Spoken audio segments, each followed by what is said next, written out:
नमस्कार आणि सप्रेम जय भीम. मी शिल्पा जाधव. डॉक्टर आंबेडकरांच्या सहवासात या डॉक्टर सविता भीमराव आंबेडकर लिखित पुस्तक वाचनाच्या 15व्या भागात आपण सर्वांचे मनःपूर्वक स्वागत. मागील भागात आपण पाहिली होती विजय सुरवाडे लिखित 4थ्या आवृत्तीची प्रस्तावना. खरं तर ही प्रस्तावना म्हणजे या पुस्तकाचं मेकिंगच आहे.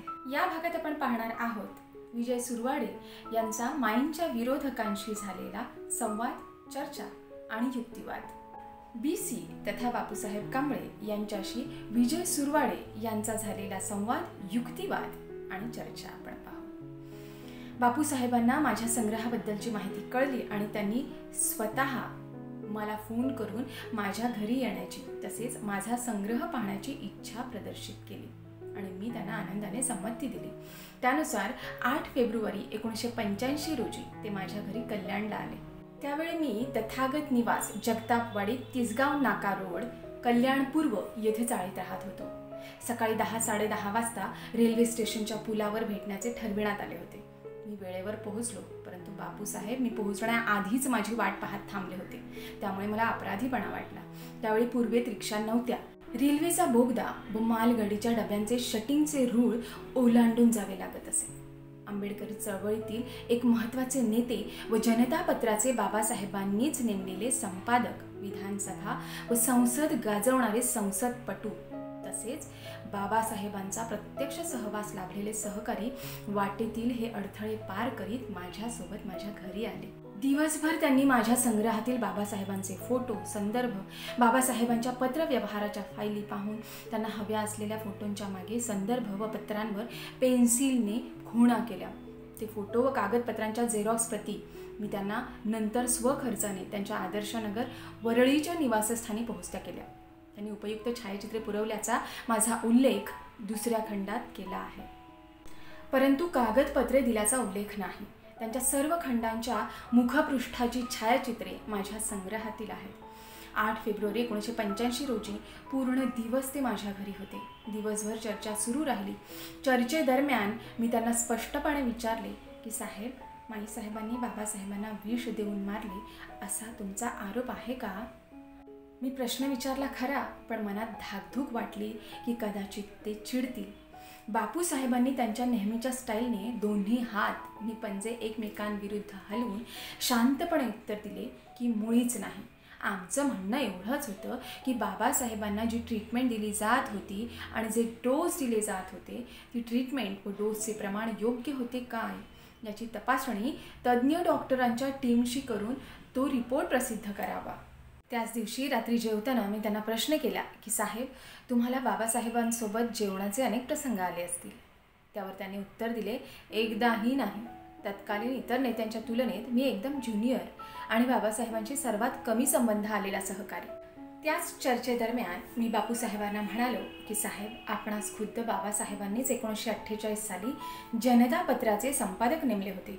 त्यामुळे नेहमीच बाबासाहेबांशी प्रत्यक्ष वा फोनवरून संबंध येतच असेल.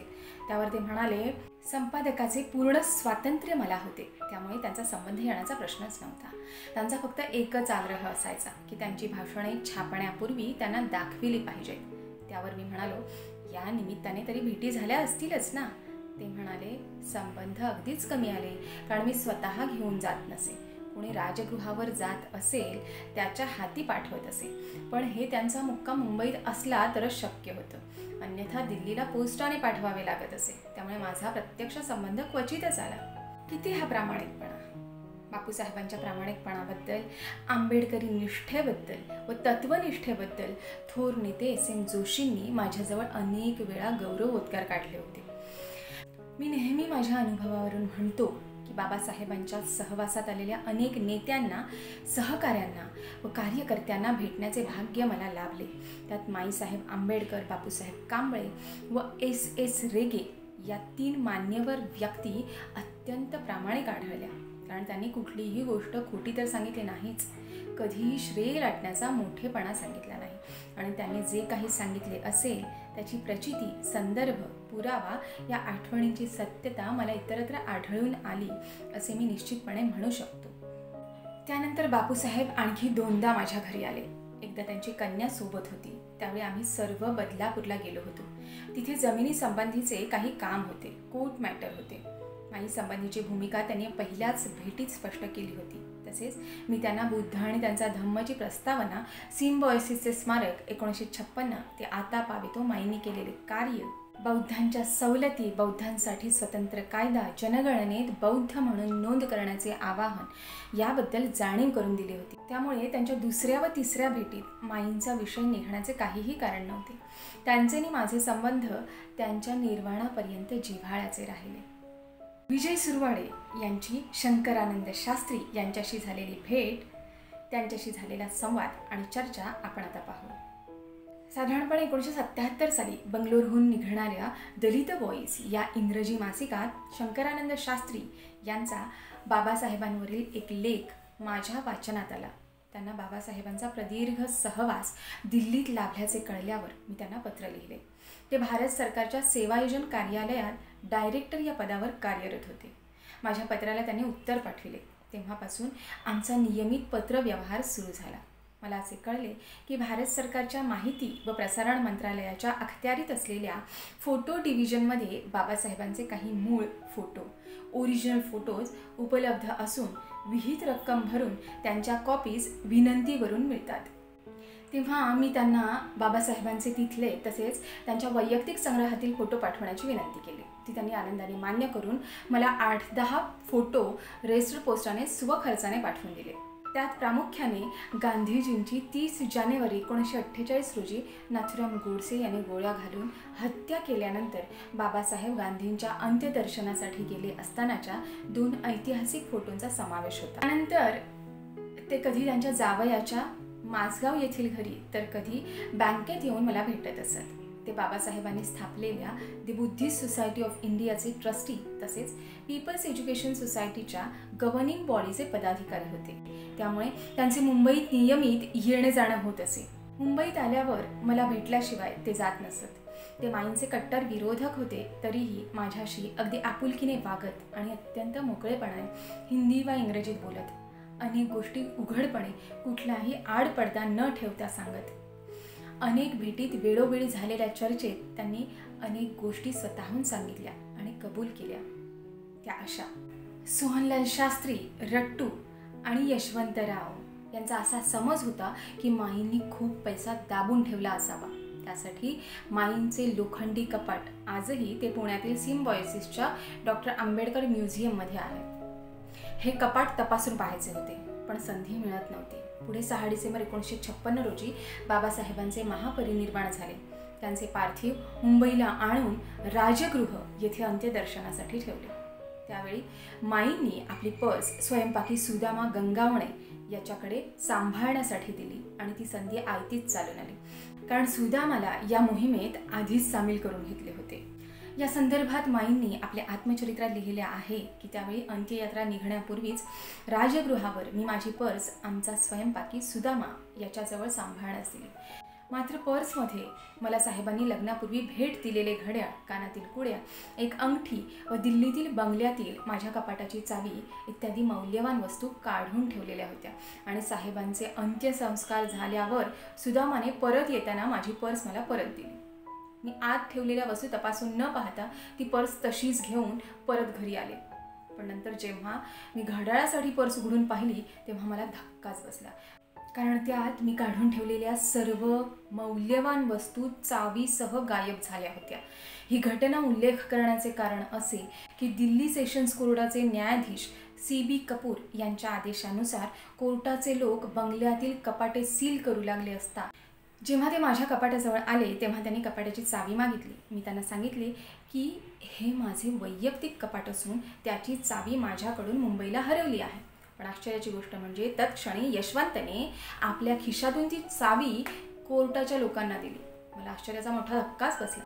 7 डिसेंबर 1956 या दिवशी सुदामाकडे दिलेल्या पर्समधील माझ्या वस्तू कुठे व कशा गेल्या, तसेच माझ्या कपाटाची चावी यशवंतच्या खिशापर्यंत कशी पोहोचली. माझ्या मनात गेल्या 32 वर्षांपासूनचे कोडे 1985 साली विजय सुरवाडे याच्यामुळे उलगडले. त्याचे झाले असे की डॉक्टर आंबेडकरांसंबंधीचे साहित्य, पत्रे, फोटो व इतर माहिती गोळा करण्यासाठी विजय सुरवाडे सदैव धडपडत असतो. त्या अनुषंगाने शंकरानंद शास्त्रीशी त्याचा परिचय जुळून आला. 1985 साली शंकरानंद मुंबईत आला असताना त्यांच्या जावयाच्या माझगाव येथील घरी विजय सुरवाडे यास त्यांनी बोलावले. चर्चेच्या ओघात शंकरानंदने त्याबद्दल स्पष्टपणे सांगितले तेव्हा हे गूढ उलगडले. स्वतः यशवंत व शंकरानंद यांना चाव्या मिळवून बंगल्यातील माझ्या कपाटाची झडती घ्यायची होती. त्यासाठी त्यांनी सुदामालाही सहभागी करून घेतले होते. योगायोगाने मी माझी पर्सच सुदामाकडे दिल्याने त्याचे काम सोपे झाले. सुदामामार्फत माझ्या पर्समधील चावीसह सर्व वस्तू पसार केले गेले आणि म्हणूनच यशवंतने कोर्टाचे लोक माझ्या कपाटाची चावी मागावयास आले तेव्हा ती पटकन त्याने खिशातून काढून दिली. माझ्या पर्समधून गायब झालेल्या वस्तूंपैकी चावीचा इतिहास कळला. तसेच नानकचंद रट्टूकडून मला असे समजले की माझे ते घड्याळ त्याने शंकरानंदकडे पाहिले आहे. पण माझी अंगठी व कानातल्या कुड्यांचे काय झाले, त्या कोणी घेतल्या हे अजूनही गूढच आहे. दुसरी गोष्ट अशी की माझा आणि शंकरानंद शास्त्री यांचा अनेक वर्षे परिचय होता, पत्रव्यवहार होता, तसेच फोनवर देखील बोलणे होत असे. एकदा चर्चेत मी त्यांना विचारले की बाबासाहेबांचा मृत्यू तुम्हाला संशयास्पद वाटत होता तर तुम्ही पोस्टमॉर्टम का नाही केले. त्यावर त्यांनी उत्तर दिले की आम्ही बाबासाहेबांच्या कितीही जवळचे असलो तरी रक्ताचे नाते असलेल्या नातलगांच्याच लेखी मागणीवरून पोस्टमॉर्टम केले जाते. त्यावर मी म्हटले की तुम्ही भैयासाहेबांकडे तसा आग्रह का नाही धरलात. त्यावर त्यांनी उत्तर दिले कि यशवंतराव को हमने पोस्टमार्टम के लिए कहा था तो उन्होंने जवाब दिया कि पोस्टमार्टम की कोई ज़रूरत नहीं है. तिसरी गोष्ट म्हणजे मला माईसाहेबांकडून कळले होते की बाबासाहेबांचे महापरिनिर्वाण झाले त्याच दिवशी माईंना संपविण्याचा घाट रचण्यात आला होता.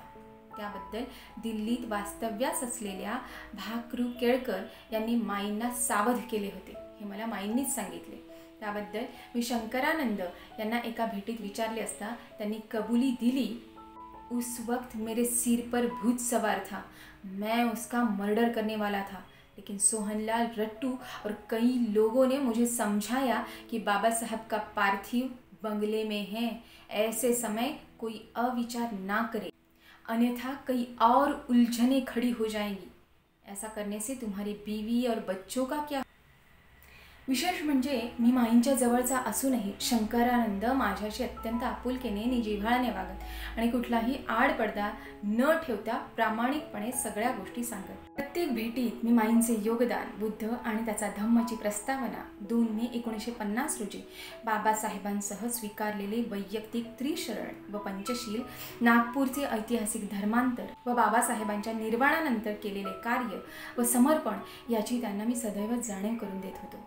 याचा त्यांच्यावर कुठेतरी परिणाम होत होताच. शेवटी ते म्हणाले होते कि जो हो गया सो हो गया, अब आगे मैं माई के विरोध में कुछ नहीं लिखूंगा.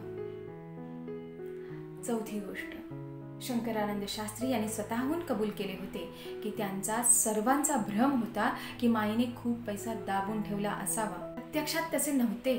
सुदामाकडून माईंच्या कपाटाची चावी मिळाल्यावर यशवंत आणि शंकरानंद यांनी कपाटासहित बंगल्याची झाडाझडती घेतली, पण त्यांना पैसा किंवा कुठलीही आक्षेपार्ह गोष्ट सापडलीच नाही. त्यांचा भ्रम खोटा ठरला. बाबासाहेबांचे निर्वाण झाले तेव्हा त्यांच्या बँक खात्यावर फक्त 300 रुपये होते.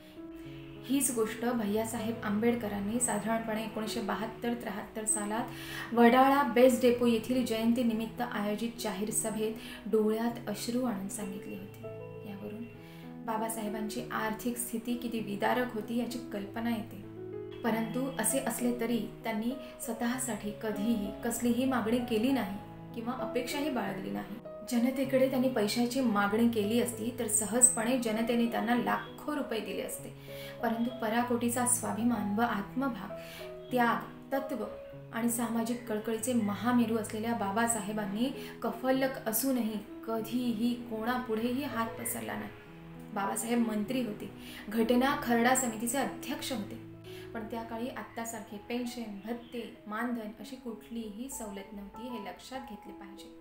पुढील भागात पाहू विजय सुरवाडे यांची नानकचंद रट्टू आणि भगवान दास यांच्याशी झालेली भेट, त्यांच्याशी झालेला संवाद आणि वादविवाद. भेटू पुढील भागात. लवकरच आपल्या भेटीस येत आहे डॉक्टर यशवंत मनोहर लिखित रमाई. पाहायला विसरू नका रमाई.